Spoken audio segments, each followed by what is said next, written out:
classification of elements.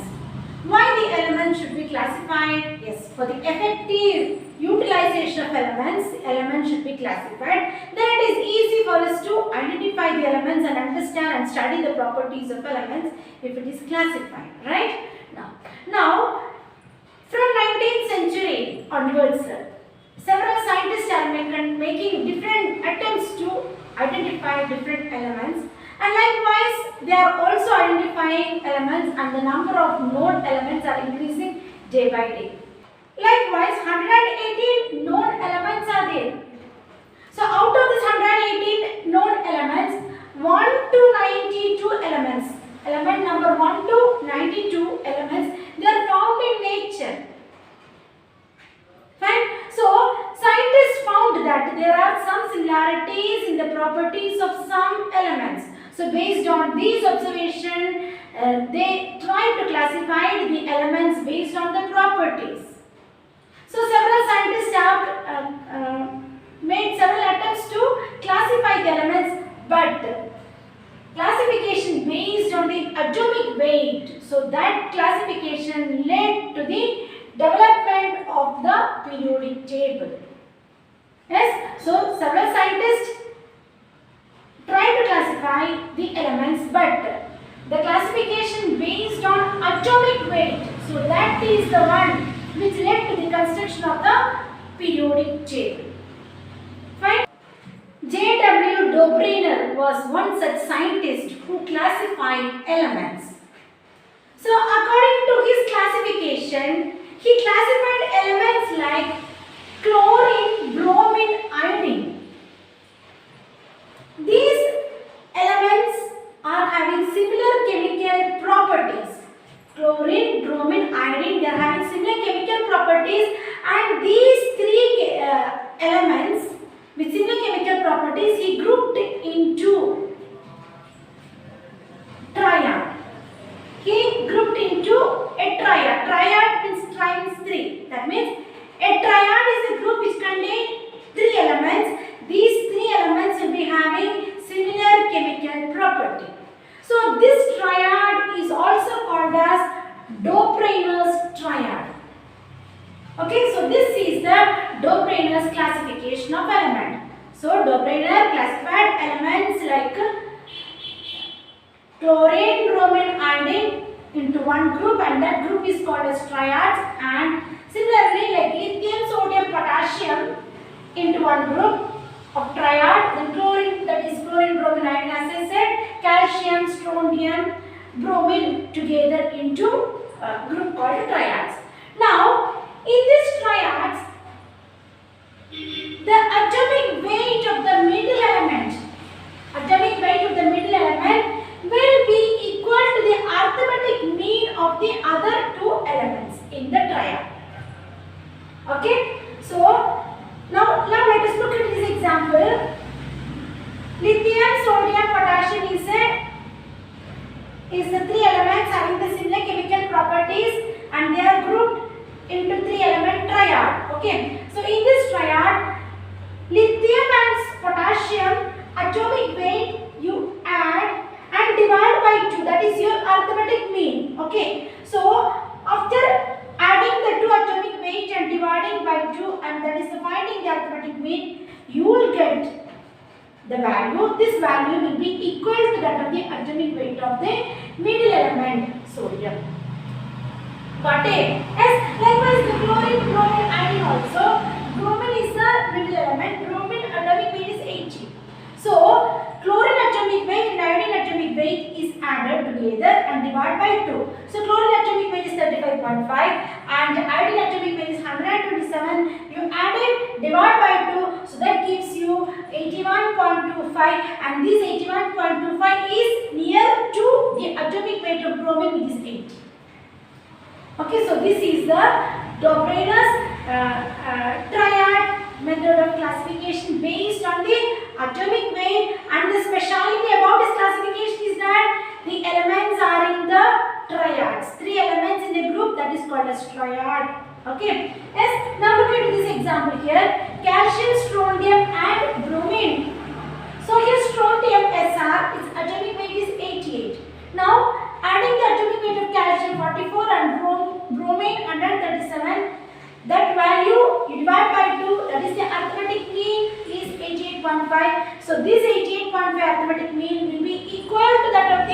atomic weight of strontium 88.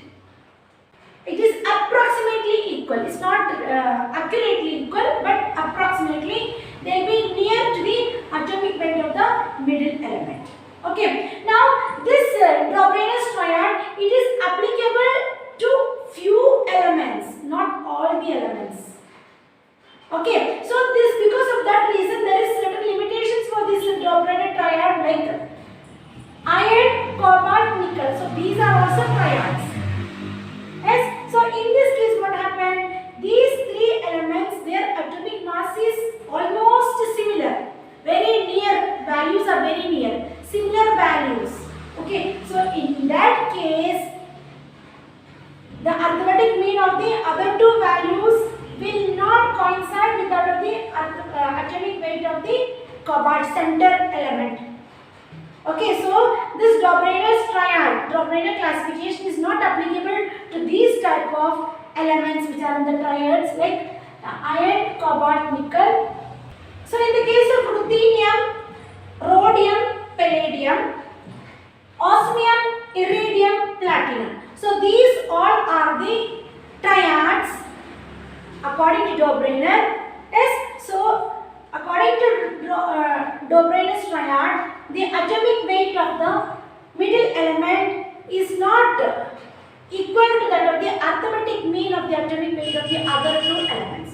So this is one limitation in the case of Dobrynin's classification. So Dobrynin's classification is applicable only to few triads, few elements which is included in the triad, but not all the elements. Okay, so that is the limitation. Fine. Now another scientist, A.E.B.D. Chancourtois, in 1862, he also made an attempt to classify the elements. So his classification was a bit different. So he found that there is a correlation between properties of the element and their atomic weight. Okay, so according to A.E.B.D. Chancourtois, he found that there is some correlation between the properties of the elements and their atomic weight. So what did he tell? He said that properties of the elements are the properties of their atomic numbers. Okay, so properties of the elements are based on their properties of the atomic number. Okay, so he designed a helix. Okay, he designed a helix. So we know helix, the DNA. DNA, you might be studying in your 10th standard. How does the DNA helix look? Like this, right? Yes. So this is the double-stranded DNA. So like this, he made a helix inside a cylinder. Inside a cylinder. Okay. So this angle, this is the 45-degree vertical. So here it is helix by tracing an angle 45 degree the vertical axis. Okay. So this is a vertical axis. So from here it goes like 45 degree, like this it goes. Okay. Now with the circumference of 16 units. Okay. So this I have drawn it here. Yes. So this is the this is the cylinder. Yes. And this is your 45 degree. Now this is the axis. Now this is your 45 degree vertical.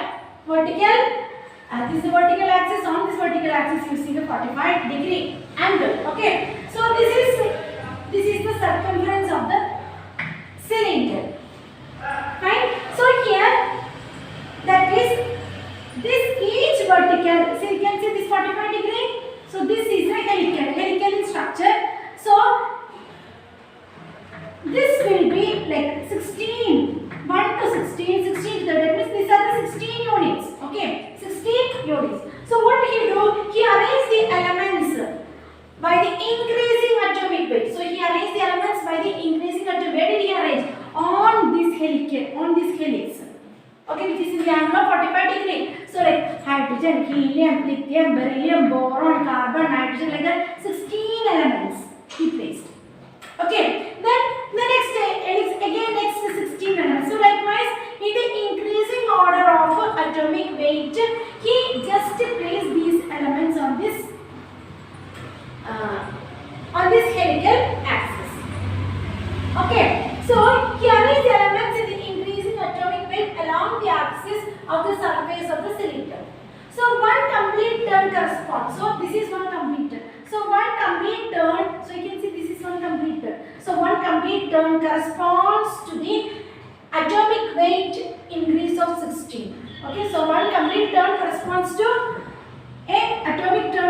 16. So likewise from here, say 1 to 16, here also 1 to 16 32, that like that it goes. Okay. So one complete turn. So one complete turn corresponds to, now this is a complete turn. So this complete turn corresponds to 16 units.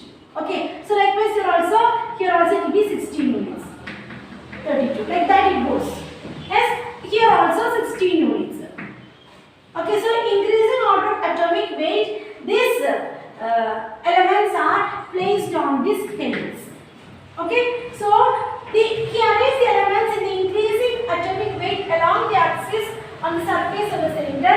One complete turn corresponds to an increase in atomic weight of 16 elements. Okay. Elements which lie in the equidistant. So now we can see this is, so likewise now here it is lithium, sometimes here it will be sodium, sometimes here it will be potassium, like that. Yes. Now elements which lie in the equidistance in the vertical line. So these elements will be having similar properties.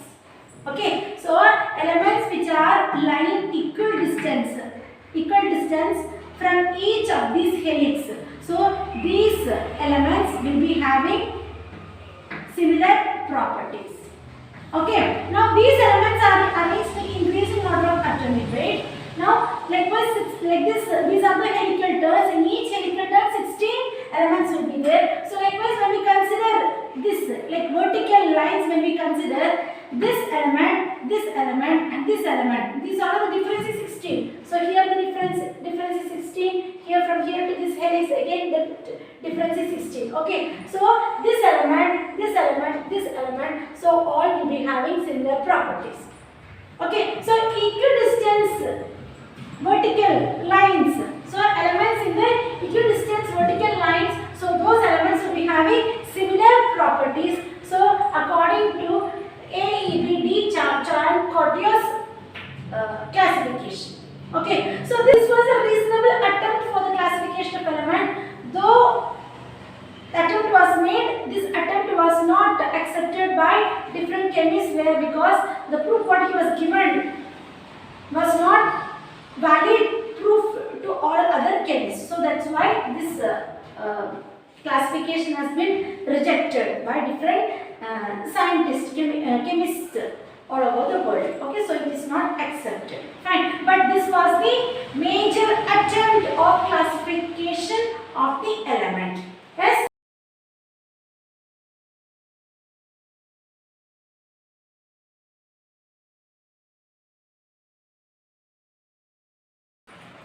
J. Newlands was the another scientist.